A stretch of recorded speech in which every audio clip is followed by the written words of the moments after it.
Bonsoir ou bonjour à toutes et à tous.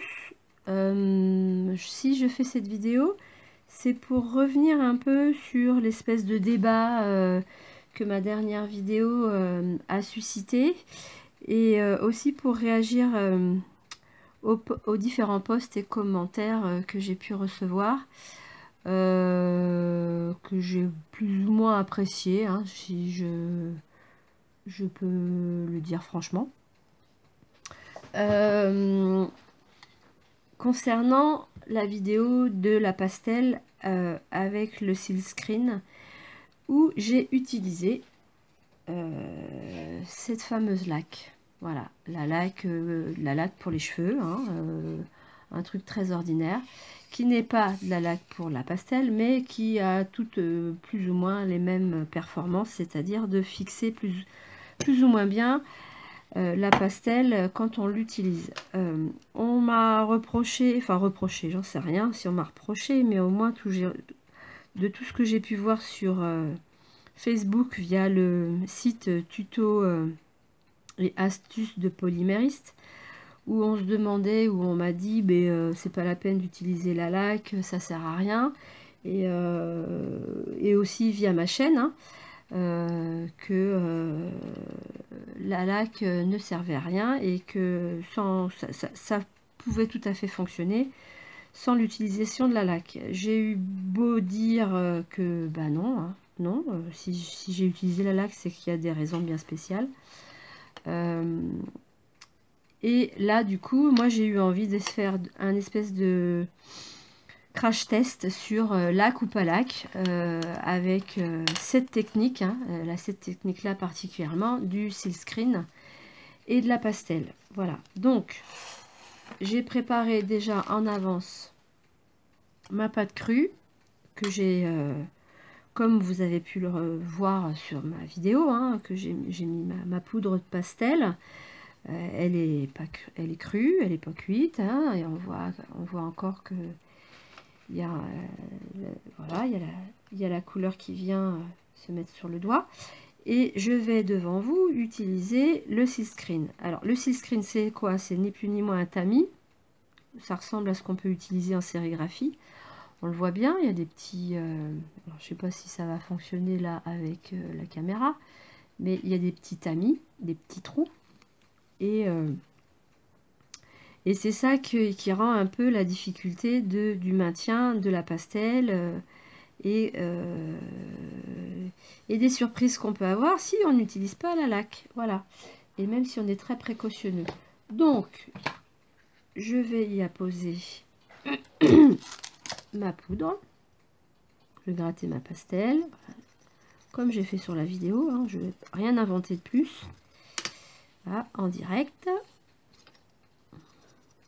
Et ce que je vais faire, c'est que je vais en faire une crue avec la laque et une cuite avec la laque et une cuite sans la laque, puisqu'on m'a dit que la laque ne servait à rien, que la cuisson était assez suffisante pour faire que la pastel soit maintenue. Donc voilà, le résultat est... Hein, donc je vais en rajouter un petit peu de ce côté-là.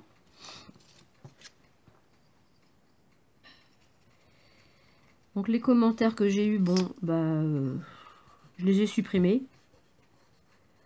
Parce que moi, je fais des vidéos, d'ailleurs c'est la première fois que vous allez entendre ma voix, la première et certainement la dernière fois. Parce que, bon, moi, si je fais des vidéos, c'est pour mon plaisir avant tout, et puis aussi pour le plaisir du partage. Et puis le plaisir de recevoir des commentaires constructifs. Voilà. Hop. Donc je vais continuer un petit peu par là. Toujours le même procédé, hein.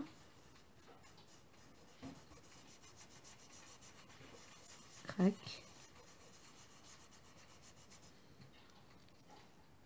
Hop. Encore un petit coup par là.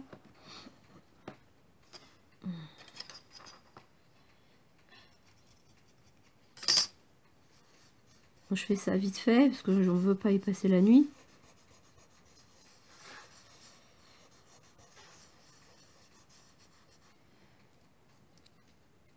Voilà. Bon, ça bave un peu par là, c'est normal, c'est la superposition. Rien de grave. Ça n'est que un test. Enfin, un test dont je connais déjà les résultats. Voilà. Donc, je vais me baser un petit peu sur ce que j'ai pu faire sur l'ancienne vidéo, c'est-à-dire je vais faire des bandes comme ça. Donc, j'en mets une crue.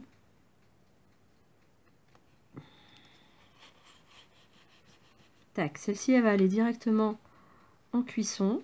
Donc, il n'y a pas de lac, il n'y a rien du tout. Allez, hop, en cuisson.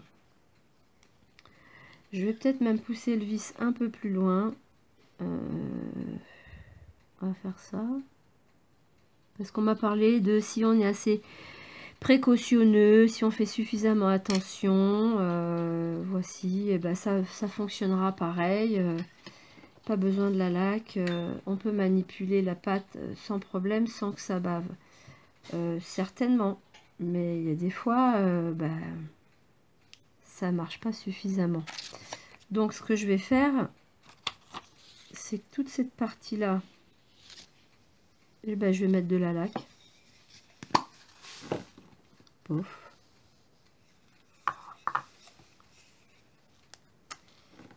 Sans trop appuyer parce que sinon ça risque de baver. Alors on n'en met pas trop non plus hein, parce que ça va baver. C'est sûr, faut être assez... faut pas être trop généreux. Faut pas trop appuyer sur le pchic. Voilà. Tac. Et puis on va dire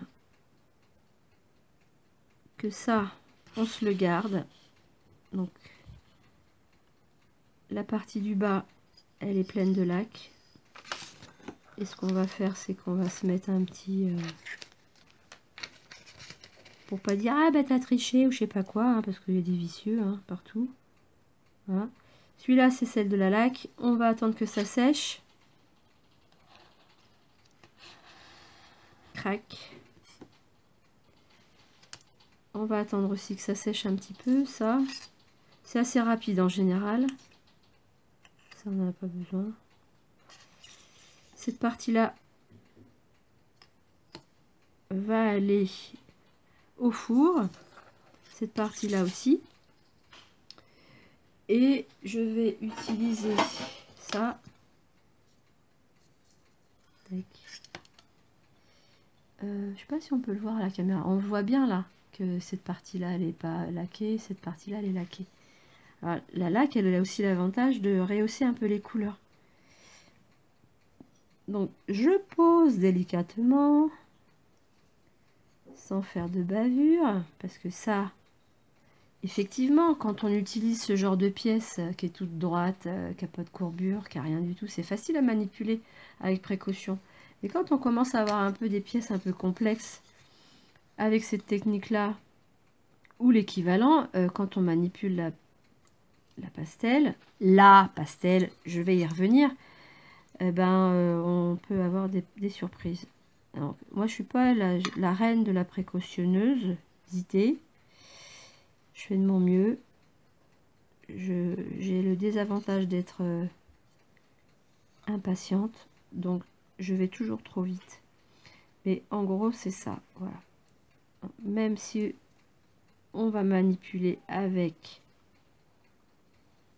précaution, on peut se retrouver avec, je sais pas si on le voit là, voilà, ça a bavé, c'est des traces de doigts. Et puis il faut y penser aussi ça après, c'est que si on veut poncer nos pièces, c'est même pas la peine quoi. Surtout avec la pastel. Voilà. Bon, c'est à peu près sec.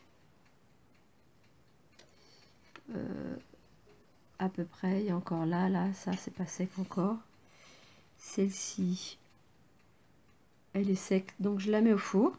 Hein, elle est toute déglinguée, donc on va s'en souvenir hein, que c'est celle-là. Et puis celle-là, à moins qu'on fasse l'inverse. Bon, je sais pas trop. De toute façon, je vais pas m'en servir plus tard.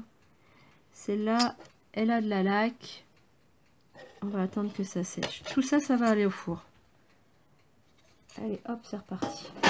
Et en attendant que ça va au four, eh ben, je vais vous parler, parce qu'on m'a demandé ça aussi.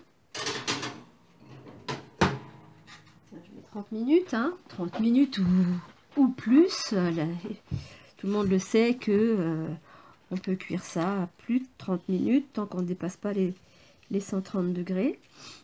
On m'a demandé, mais c'est peut-être parce que tu utilises des pastels, quel genre de matériel tu utilises, et c'est peut-être ça qui fait que tu as besoin d'utiliser de la laque. Donc, bah, j'utilise la Fimo, hein, puisque, je sais pas, c'est des vidéos de polymère, la Fimo. J'utilise aussi la Cernite, la blanche, ça fait exactement la même chose. Hein. J'utilise aussi la Sculpey, très rarement, mais bon, voilà. J'utilise pas la polymère qu'on peut trouver par exemple chez Action, qui, bon, ça peut être aussi une occasion d'en recauser sur le site, hein, sur le groupe. Et concernant la pastel, j'utilise, alors là on va pas voir, mais les Rembrandt. Ah, hop. Elles sont dans cet état là parce que je les utilisais beaucoup. Hein. J'ai fait les beaux-arts. Donc j'ai eu quelques années d'utilisation de pastel, donc je sais un peu aussi comment les utiliser. Et j'utilise aussi, quand j'ai pas forcément les nuances que je désire, les Jaxel. Les Jaxelaires, voilà. Tac. Les Jaxel, qui sont des pastels de très bonne qualité. Voilà.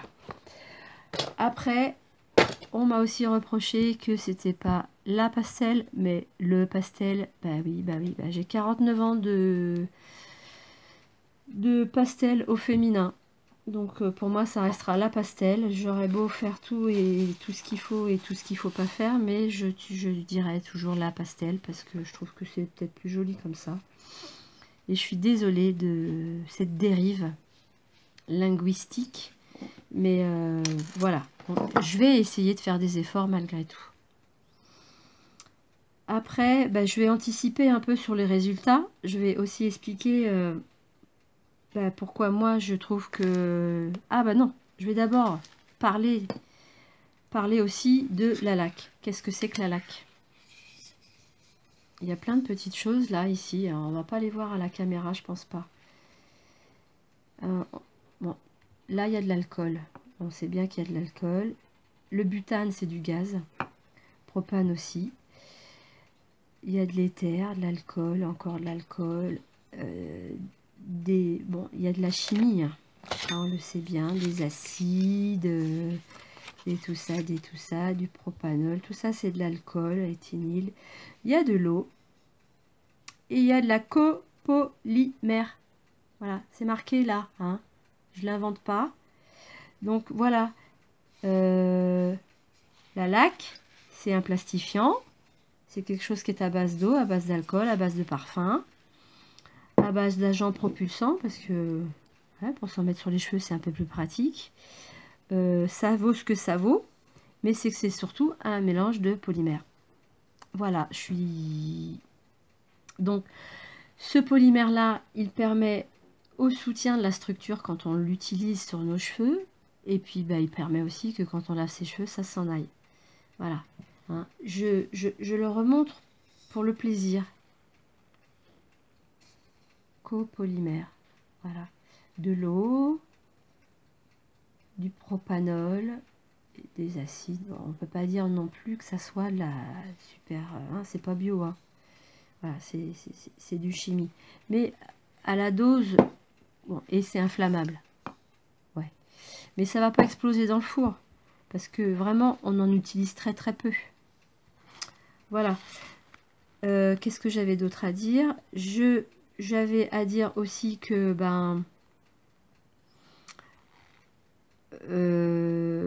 d'expliquer pourquoi ça peut pas avoir... ça ne peut que baver si on n'utilise pas de la laque ou l'équivalent, parce qu'il y a de la laque... Enfin, il y a un produit fixant spécial pastel que moi j'utilise pas parce que... Bon, voilà, j'ai mes raisons, j'en ai pas acheté, j'ai pas envie d'en acheter, et j'ai de la laque sous la main parce que j'utilise beaucoup la laque pour d'autres choses, pas pour mes cheveux mais au moins pour d'autres créations. Et parce que là, ici, sur le fond de ma pastel, là, ici, de ma plaque, il y a déjà beaucoup de pastel. C'est rengorgé de pastel. Donc si j'en ajoute encore plus, bah, au bout d'un moment, elle va plus en vouloir. Donc c'est aussi pour ça que j'utilise la laque. C'est que, voilà, là je vais frotter, je frotte, ça dégueule quand même. Mais je frotte parce que je frotte fort. Hein, je frotte fort et ça dégueule, c'est obligé. Et c'est à ce moment-là qu'il faut travailler avec précaution. Si on veut pas que ça soit comme ça. Après, sur ça, toujours concernant la pastel, moi j'ai voulu cet effet, j'ai fait une vidéo il n'y a pas très longtemps, ça s'appelle feu d'artifice je crois, ou un truc de genre. Moi j'ai voulu garder cet effet feu d'artifice là, quand je projetais la poudre pastel, ben, je trouvais ça tellement sympa que je me disais, ben, avec la laque, je pense pas que ça puisse se maintenir, parce que de toute façon, vu que je voulais en faire un plastron, ça nécessitait forcément eh ben, un peu de ponçage, et au ponçage c'est très net, ça s'en va. Donc moi j'ai rajouté par-dessus une couche de polymère translucide pour garder cet effet là. Il n'y a pas eu besoin là pour ça de laque. Après j'ai pas essayé, pourquoi pas essayer, j'en sais rien, ouais, à vous de voir, mais je suis pas convaincue que ça fonctionne, parce que de toute façon, même si on en met un petit peu, là il en faudrait beaucoup, parce que j'en ai pas beaucoup là, je pense que ça marcherait pas. J'essayerai à l'occasion. Voilà. J'ai aussi sur ma prochaine vidéo travaillé toujours sur la pastel, parce que c'est une matière que j'adore. Ça c'est de la pâte crue, il y a de la pastel dessus, et effectivement ça se maintient. Ça se maintient. Ceci dit, après cuisson, si on veut un peu penser, ça partira. Voilà, après cuisson, c'est la même chose. J'aimerais bien que la mise à point se fasse. Voilà, c'est la même chose. Ça, c'est cuit. Et le résultat est sensiblement la même chose. Par contre, si je le ponce, bah oui, je vais perdre en qualité. Voilà. Donc, c'est aussi pour ça que, bah, pourquoi pas, un petit coup de polymère translucide, et on garde ça, cet effet-là, que moi je trouve très joli. Voilà. Voilà. Il reste encore une dizaine de minutes. Donc, eh ben, quoi vous dire d'autre? On va s'arrêter là, et je vais attendre que ça soit fini, la cuisson, et on se retrouve après. Alors voilà, les perles sont cuites. Je les sors du four. Yeah, c'est encore chaud. Hop, hop, ça c'est celle qui avait la laque. Aïe, aïe, aïe. Et, si je vais y arriver. Aïe. Et ça, c'est la lentille demi-laquée. Voilà. Donc, on va attendre que la mise de point se fasse. Voilà. Petit crash test. Voilà. Il est clair que la pastel ne tient pas à la cuisson sans la laque. Par rapport à... je change de doigt parce que celui-là est dégueulasse. Par rapport à celle-ci, qui est laquée et qui tient à la cuisson. Et ben là, je me nettoie un peu. Non, je vais changer de main d'ailleurs. Pourquoi je m'embêterais à laver. Donc là, je sais plus. Hein, ça se voit pas vraiment. la différence. Je dirais que celle-là est pas laquée, celle-là est laquée. Ou l'inverse, j'en sais rien. Mais on va le voir tout de suite. Donc je prends mon petit doigt qui est tout propre. Et je vais frotter. Ah, effectivement, c'est celui-là qui est laqué. Ah, c'est chaud encore. Celle-là qui est laquée, mais ça bave hein, encore. Hein. C'est pas non plus... Et c'est celle-là qui n'est pas laquée. Voilà. Et on le voit très nettement.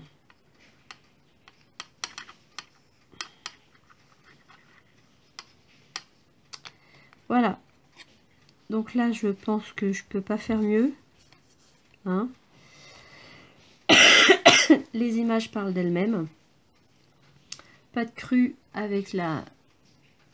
Pas de cru avec la laque. Bon, à manier avec précaution, mais au moins on est sûr que il n'y aura pas de surprise. Je vous ai pas fait la pâte crue sans la laque.